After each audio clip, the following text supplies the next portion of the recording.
Happy Tuesday, everybody. We've got 4 wild card games kicking off today. But before we do that, make sure you subscribe to the channel. It's free. I appreciate it. We are pushing towards the 300 sub mark. Let's get into the recap from yesterday. Not bad. We went 2-1. We had the first game over 7.5 runs. We cleared that with ease. Braves first 5 minus a half a run. Got the job done there. Unfortunately, missed the parlay. Pretty wild first game. Schwelly got 5 Ks right on the nose, so we hit that. Team total over 3.5. Check that box. And Atlanta ended up losing. So I heard a stat that they were like 47-0 when leading by 3 runs heading into the 8th inning. Well, they blew it in the 8th. And then they came back in the bottom of the 8th, got the lead again, and then blew it again in the 9th inning. So pretty wild there, but they ended up getting it done in Game 2, which I didn't put it out because it wasn't official, but I did have the under in Game 2, and that was very, very sweat-free. So very good day, plus 1.35 units. So we'll take that all day long. And then the Monday Night Football video. So I didn't have time to make a video, but I did put a posting out. Hopefully you guys saw it because we had a very nice day on that. We went 6-3 plus 3.15 units. So a very nice day there. Achan, God, that one really made me mad. He had 3 receptions. Pretty quick. We had almost basically the entire second half to get 1 reception, and it just didn't happen. So that was very frustrating. Seahawks should have went over that total. Penalties towards the end of the second quarter ended up killing us on that, or they would have at least gotten a field goal and hit 10. And then Achan touchdown. I mean, Dolphins they're in trouble. They are in trouble. Huntley looked like crap. They just looked out of sync. So many penalties. It was absolutely ridiculous. If I heard illegal shift one more time, I was going to scream. But anyway, really good day yesterday. So let's get started into today. We've got 4 games. Let's kick off the first game. Detroit Tigers versus the Astros. Skubal versus Framber Valdez. This is going to be a really nice showdown here. If we look at the Tigers, they are 2-4 versus the Astros this year, 1-2 at Houston. If we look at Skubal, 2 games versus this Astros team this season. He is 1-1 with a 4.26 ERA, so they have been able to get to him. 1 home, 1 away start. He did face them most recently in May. May and June. So May 11th, he had a decent outing, 6.1 innings, 7 hits, 2 earned runs. And then June 14th, they got to him a little bit, 6.1 innings at Houston, 4 earned runs. But if we look at recent trends, he's been pitching okay. I think we're definitely seeing him more vulnerable than we have in the past. But he's given up 2 earned runs in his last 3, which is good. But he's given up 6 in his last 3 away games. He gave up 1 to the Royals, 2 to the Athletics, and 3 to the White Sox. Wouldn't expect the White Sox to be the team that would get to him the most, but that's how this season kind of went. If we look at Framber Valdez, 1 game at Detroit this season. That was on May 10th. 7 innings, 6 hits, 2 earned runs, 4 Ks. Valdez has been really solid lately. 5 earned in his last 3, but 4 earned in his last 3 home games. 3 of those 4 came against Seattle. So he gave up 3 against Seattle, 1 at Oakland, none against the Diamondbacks. And 3 of his last 4 starts have been at home. So I think we see a trend where he's pitching really well. I think he's found his form. I like him today. My issue is more around Detroit and lefty pitchers. They just have not fared well against them. They didn't get any runs off of Crochet. Didn't get any off of Tyler Alexander. 2 off of Cade Povich, who is a really bad pitcher. They got 1 off Cole Reagans, 2 off of Povich again. So we've got 2 instances of them not hitting Povich. None off of Brady Basso, who we saw get absolutely rocked in his last start for Oakland. And then they didn't get to Martin Perez, who we also saw get obliterated by the Diamondbacks in his last start. But you can just kind of go back over the course of the entire season, and this Detroit team has just struggled really bad against lefties. You look at the Astros against lefties, not too bad. Last 3 games, they've been able to get to the last 3. That said, they weren't the strongest, so they got 3 off of Joey Cantillo, 7 off of Reed Detmers, 3 off of Tyler Anderson. They got 4 off of Anderson. They got 4 off of Aldegari. So every lefty they've faced lately has pretty much been the Angels. But really hard for me to take this Tigers team when I'm just not seeing them hit lefties. Over the last 2 weeks, they're hitting 204 off of left-handed pitching, 210 in the past 7 days. Astros over the last 14 days, 365 off of lefties with a 174 WRC plus, 241 in the last 7 days with a 92 WRC plus. We look at the pitch batter splits for Skubal. Giving up a 261 average to lefties, 176 to righties. Valdez over the last 30 days, 190 to lefties, 170 to righties. The only thing that scares me about Valdez is his hard hit percentage. It is much higher than it should be. It's 45% compared to Skubal's 34%. So there is some concern there, but man, I just can't trust this Tigers against a lefty. So give me the Astros in this game. Next game on the card, Royals and the Orioles. Cole Reagan's going up against Corbin Burns. We look at Reagan's. He's got a sub-3 away ERA. Burns has a sub-3 home ERA. So 2 pretty good pitchers away and home.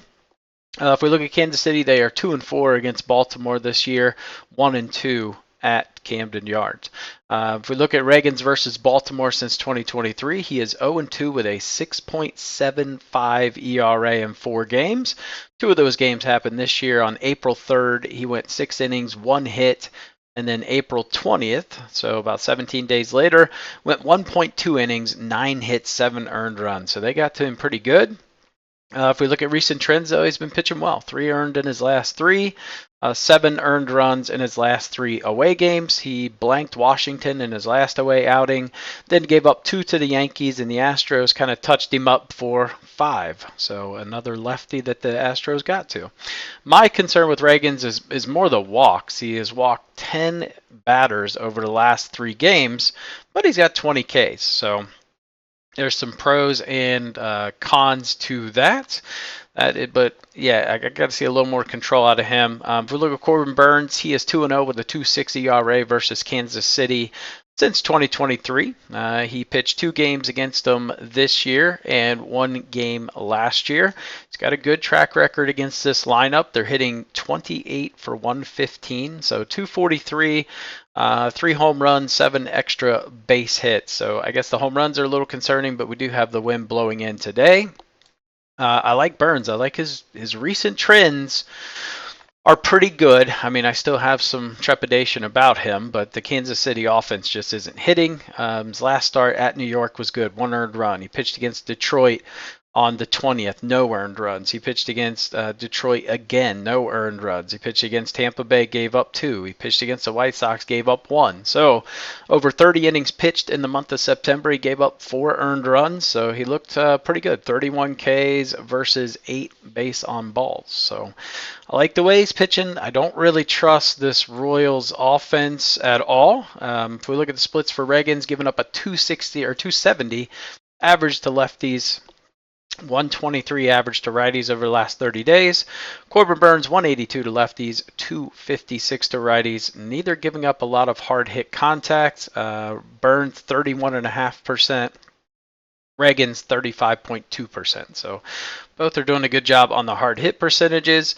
In terms of pitch splits, it's just really bad for the Royals. I mean, they are a bottom 6 team in almost every pitch that Burns throws, except for the cutter, where they're a top 10 team. If we look at Reagan's and what he throws, Orioles are number 1 hitting the slider over the last 30 days, which he throws 40% of the time.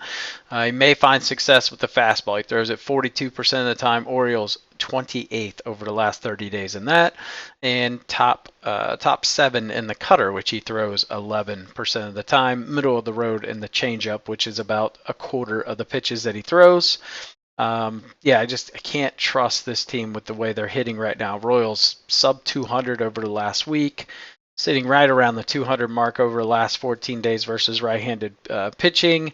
We look at the Orioles, they absolutely were torching lefties the last week. number one in baseball, 522 with a 266 WRC plus. That's insane. And still hitting 300 over the last 14 days. So really hard for me to find an angle to take the Royals. I just got to see some offense out of them. So I would lean Orioles here. It's minus 162. That's a lot, but that's where I'm leaning on that game. If we look at the next game, Mets and the Brewers. Quite a day for the Mets yesterday. That was pretty cool to watch them get the job done there. I just wish the Braves would have won the first game. We saw Lindor come back, hit a home run. That was pretty cool. That was one of our props. Let's see, Severino going up against Freddie Peralta. Peralta about a 4 home ERA. Severino a 5 away ERA. So not exactly stellar here. It's definitely the worst. Well, maybe the worst pitching matchup. The Braves, we still don't know who's pitching there. But if we look at Peralta, 2 games versus the Mets since 2023. 1 game this year, 1 game last year. He was stellar. 0.75 ERA. Recent trends, he's been pitching pretty well. 4 earned runs in his last 3, 7 earned runs in his last 3 home games. Gave up 1 to Philly, and then you got to go back a little bit. Most of his starts have been away. 3 to Colorado, 3 to the Cards. He's given up 10 earned in 5 starts in September, so averaging about 2 earned runs a start. We look at Severino, pitched against this team way back in March 30th. He went 5 innings, 11 hits, 3 earned runs, and 6 Ks. So I think he actually got 5, but only 3 were earned. Severino not looking great. 10 earned runs in his last 3, 11 earned runs in his last 3 away games. Gave up 4 in his most recent start at Atlanta, and then gave up 3 to Philly, and then 4 to the Diamondbacks. Just don't really like that. Brewers are number 1 in baseball this year with records after a day off. They are 13-6 after having a day off. That record is even better when it's a day off in a home game. If we look at the splits for Peralta, I mean, he's got success against this lineup. They're 15 for 75, so they're hitting 200 off of him. They do have 5 home runs, so a third of their hits have been home runs. So that is a little bit concerning, and that's an angle for the Mets. Let's see here. If we look at righties that the Mets have faced, they haven't torched them.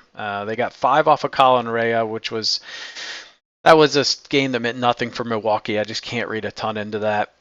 Frankie Montas, they only got 2 off of him. Schwellenbach, we saw yesterday, he shut him down for the most part, and he shut him down the time before that on the 24th. They didn't get much off of Wheeler. Taijuan Walker, they got to, but every single team gets to him. They didn't get to Jake Irvin. So a little bit concerning there. We look at the Brewers. They haven't been torching either over the last week. Mitch Keller, they got 3 off of him. They only got 1 off of Luis Ortiz. They didn't get any off of Merrill Kelly. Got 4 off of Gallen, 1 off of Fott, 1 off of Nola, and 1 off of Wheeler. So not a ton. That said, I don't trust Severino whatsoever. But this could be a good spot to back the Mets, I suppose. I just think with all the travel they've had, it's got to be really hard on them. Playing a doubleheader yesterday, you still had to use arms. You got Lindor, who's got some back issues, had to play yesterday, obviously sat the second game. But yeah, just too many things working against the Mets, in my opinion. It's not that I trust Peralta, though, but I would lean Brewers at minus 142. All right, last game on the card today, Braves and the Padres. TBD going up against Michael King. I've heard about 3 names being strewn around on who's pitching. We don't know. Chris Sale was supposed to pitch yesterday in Game 2, ended up having back spasms. We don't know if he's going to pitch this series or not. We know we have Max Fried going tomorrow. Fried is a huge creature of habit, so he wanted to stay on his routine and his schedule as much as possible, which means he's going to start tomorrow. We look at Michael King. He's got a 3.32 home ERA. Padres are going to roll out King today, Joe Musgrove tomorrow, Dylan Cease in Game 3 if necessary, and they'll have Yu Darvish in the bullpen if needed. So that's kind of how their pitching will look. Braves faced the Padres 7 times this year, 3-4. However, they're 2-1 at Petco Park. So they do have a winning record there. Braves bullpen, lots of concerns there. I mean, Raciel Iglesias pitched both games of the doubleheader yesterday, and he pitched the day before that. So I can't imagine that he'll throw today. I think this is just a throwaway game for the Braves, if we're being honest. I don't see if they bring up a guy like Ian Anderson or throw a bullpen guy. I just don't think it's going to go well. Recent trends for King, it's looked really good. He's given up 3 earned runs in his last 3 games, 4 earned runs in his last 3 home games. Last home game was against the Astros. He gave up 2, gave up 1 to the Giants, 1 to the Mets. So he's pitching really well. I think this offense is going to roll. That said, I guess there's maybe an angle to King. Over the last 30 days, Braves are number 3 hitting the fastball, number 1 hitting the cutter, although he really doesn't throw the cutter much. But they're almost dead last hitting the slider, middle of the road in the changeup. Yeah, I don't love the Braves in this spot after everything they went through, and then they've got to travel to San Diego. Pitching issues. I don't like their bullpen availability, so really tough for me to back them in this spot. So I got to go Padres in this situation. Minus 162 is pretty heavy. I would maybe even look at the run line at plus 142. I think it's worth a sprinkle, but that's where we're at on that. Let's talk about the pitching report. You guys can screenshot that. Like I said, it has Ian Anderson on here. We just don't know who's going to pitch. TBD there. All right, park factors, not looking good today. Runs are actually down across the board in every game. So we see -1 in Orioles Park. Minute Maid's obviously a dome. American Family is a dome, so you can ignore that. And then Petco. Rankings and best bets. Let's jump right into that. So like I said, I don't necessarily trust.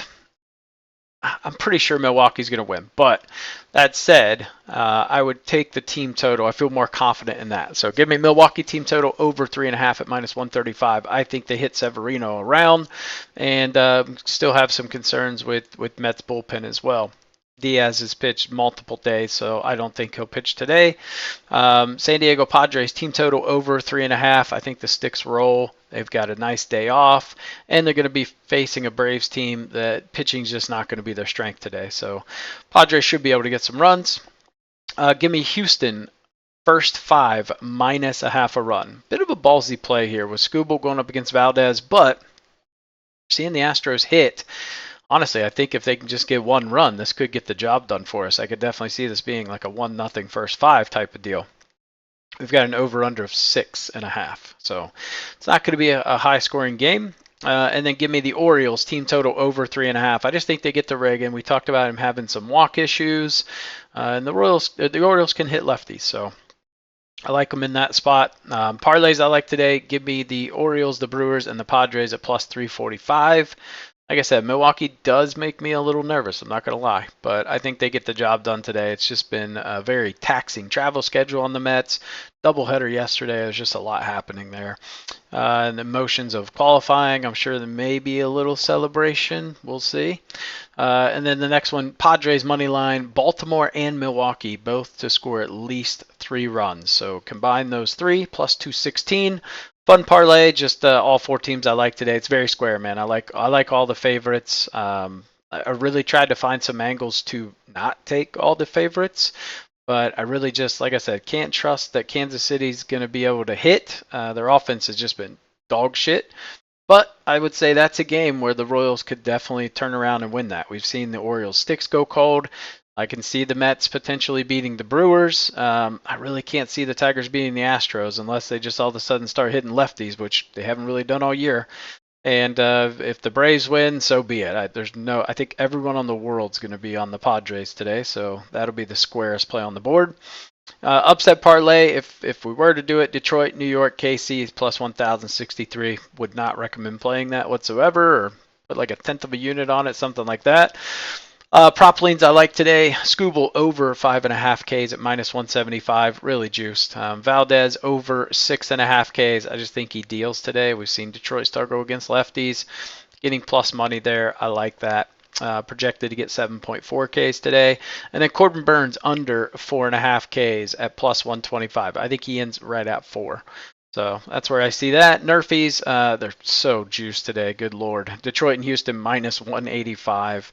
And then KC and Baltimore at -165. So we've got 2 super, super juiced Nerfies. But that is going to do it for today. Make sure you guys hit that like button, subscribe, turn notifications on, and I'll catch you in the next video.